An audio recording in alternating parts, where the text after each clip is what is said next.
E, cara, André, a gente tava falando de histórias, Copa do Mundo e tudo mais, e a gente também tava vendo. Você foi o cara que fez a primeira entrevista com o Ronaldo naquele cabelo maravilhoso ali em 2002. Em 2002 eu tava numa roubada monstro. Fudida. A gente não transmitiu a Copa O do Tico Mundo. vai fazer o cabelo. Vai fazer? Vai fazer. Copa de 2000 e alguma coisa aí. Eu até tava ouvindo o Kaká contar pra vocês, fazer o relato dele da Copa de 2002. Eu lembro bem do Kaká, menininho de tudo, 21 anos quase atrás, né? Foi a minha primeira Copa cobrindo em loco. Porque assim, eu entro na ESPN uma semana depois da Copa de 98. Perfeito. Acabou a Copa de 98, eu acompanhei a Copa aqui no Brasil assistindo pela ESPN e comecei a trabalhar lá menos de 10 dias depois. E daí na Copa seguinte eu fui, e aí foi uma Copa que a ESPN não comprou, na verdade nenhuma televisão, à exceção do Grupo Globo, comprou. E isso hoje é impensável, né? Nenhuma emissora, mesmo as abertas, na verdade na época eram quase todas só abertas, enviou equipes pra lá. Perfeito. Então eram, cobrindo a seleção brasileira, 20 equipes da Globo e eu. Então, você, assim, pensa, a TV Bandeirantes não tinha nenhum representante lá. A TV Record não tinha nenhum representante lá. Copa do Mundo com o Brasil. Porra! E aí, eu sempre falo, eu dei 3 sortes. A primeira, mais importante, o Brasil venceu 7 jogos. Quando ganha, tudo fica mais facilitado.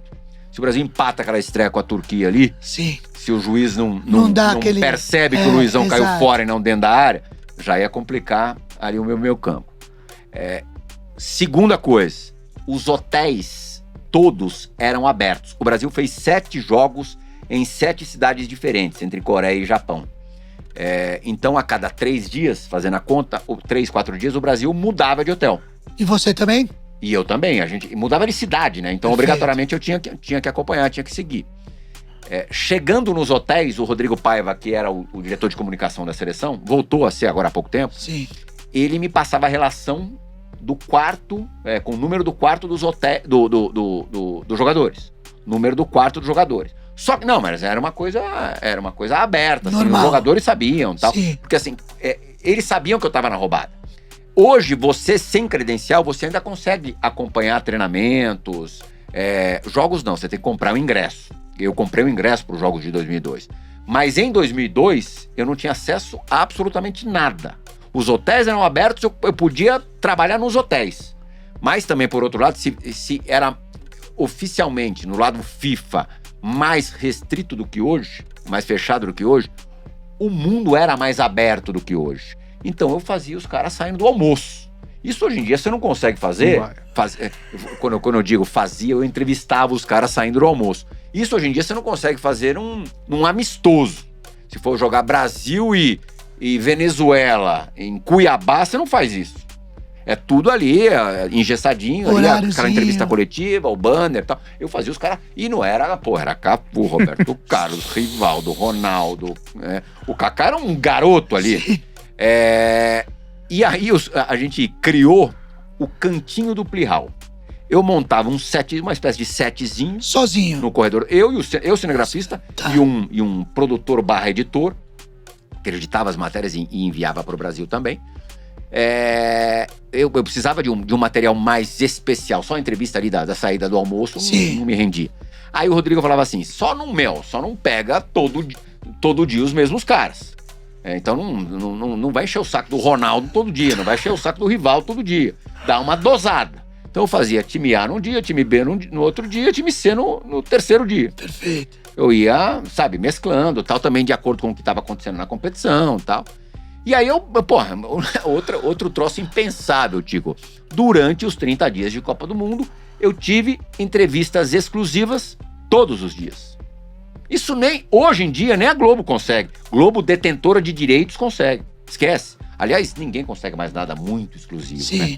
Você vê, na Copa do Mundo agora, os influencers conseguiram mais coisas verdade. do que os veículos maiores, assim, né? Assim, tô dizendo, mais abertura, mais, né? Tiveram mais entrada do que... E a outra coisa que me ajudou pra caramba foi o Filipão. a gente tinha uma linha editorial muito mais dura, muito mais crítica do que, por exemplo, tem hoje na ESPN. Muita coisa mudou, enfim. E os caras desciam a porrada na seleção brasileira. Depois que ganhou, pô, maravilha, tudo Deus lindo. do céu. Mas, assim, a seleção chegou para aquela Copa totalmente desacreditada. E só assim que o Brasil ganha a Copa mesmo, né? Não tem jeito. Quando vai que nem minimamente favorita, toma. Né? Não pode, esquece. Tem que ir cagada. Se for favorita, não vai ganhar. E os caras desciam a ripa. O Filipão, na véspera da estreia, me deu uma exclusiva legal, assim, bonitinho, tipo meia hora pra botar no ar na íntegra e tal. Na mesma noite, os caras no estúdio, pô, eram Trajano, Paulo César Vasconcelos, Calazans, Tostão, os caras arrepiando, mas batendo. Falaram até do óculos Ray-Ban do Murtosa, tiraram barato, que ele tava de... O que o Murtosa tá fazendo com esse óculos? Também nada a ver, mas enfim, não escapava nada. Aí o Filipão podia fazer o que fosse, mas não mexe com o Murtosa. O Filipão ficou putaço. E aí, alguns dias depois, não no dia da estreia, porque tinha outras coisas mais importantes pra pensar e falar, mas ele me disse, comigo... Esquece, não vai ter mais nada, não vou dar mais nenhuma entrevista pra você até o final da Copa. Nada pessoal, lógico, não tinha nem motivo pra isso. Mas os caras lá, porque sempre tem alguém também pra bater. E o cara que normalmente bate, ele dá uma, né, dá uma recheada na história. Coloca sempre uma pimentinha a mais.